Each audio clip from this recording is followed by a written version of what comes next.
আল্লাহ পাক রব্বুল আলামিনের কাছে জবাবদিহিতা করতে হবে। কিয়ামতের ময়দানে আল্লাহ পাক রব্বুল আলামিনের কাঠগড়ায় দাঁড়াতে হবে। যারা দ্বীন শিখতেছি না, কোরআন তেলাওয়াত করতেছি না, আমরা কিন্তু বড় ভুল করে ফেলেছি। এজন্য আল্লাহর কাছে তওবা করেন। এজন্য আল্লাহ পাক রব্বুল আলামিনের কাছে আফসোস করে, আল্লাহ পাক রব্বুল আলামিনের কাছে তওবা করেন। ইলমে দ্বীন শিক্ষা করা এত গুরুত্বপূর্ণ।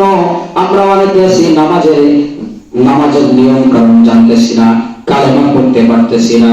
আমরা অনেকে আছি নামাজের মাসআলা গুলি জানতেছি না।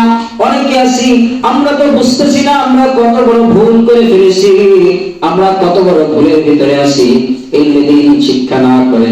কিন্তু এমত অবস্থায় আমাদের যারা কোরআন তেলাওয়াত করে, যারা কোরআনের সঙ্গে জড়িত আছে, আল্লাহ পাক রব্বুল আলামিনের কালাম যারা তেলাওয়াত করে, জানেন এই কোরআনুল কারীম তেলাওয়াত করার কারণে আল্লাহর কালাম যারা তেলাওয়াত করবে, কিয়ামত যখন আল্লাহর কালাম তেলাওয়াত করবে, আল্লাহর কালাম তেলাওয়াতকারী বান্দার ভিতরে আল্লাহর কোরআন গিয়ে গিয়ে আওয়াজ দিবে সুবহানাল্লাহ।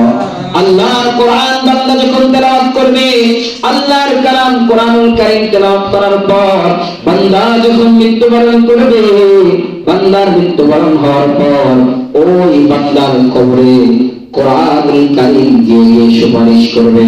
ওই বান্দার কবরে যখন বান্দাকে অন্ধকার কবরে রাখা হবে, অন্ধকার কবরে রাখা হয়ে যাওয়ার পর ওই বান্দার কবরের কাছে গিয়ে নূর, কোরআনের নূর বান্দার কবরে গিয়ে আলো দেবে।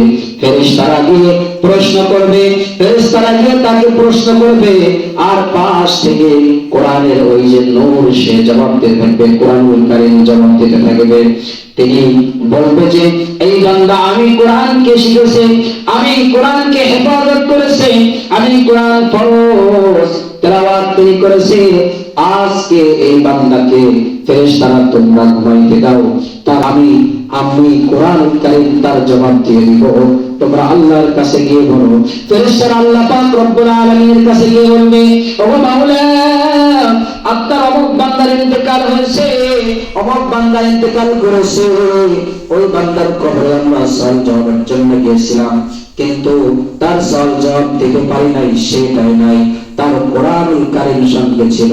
তখন আল্লাহ পাক রব্বুল আলামিন ফেরেশতাদেরকে ডাকতে বলবেন, ও ফেরেশতারা, আমার যে বান্দাকে সুপারিশ করার জন্য স্বয়ং আমার কোরআনুল কারীম চলে আসে, ওই বান্দা কি দুনিয়ার ভিতরে কোনো খারাপ কাজ করেছে বলে তোমার মনে হয় না? যাও ওই বান্দাকে মাফ করে দিলাম, কবর জান্নাতের টুকরায় পরিণত করে দাও।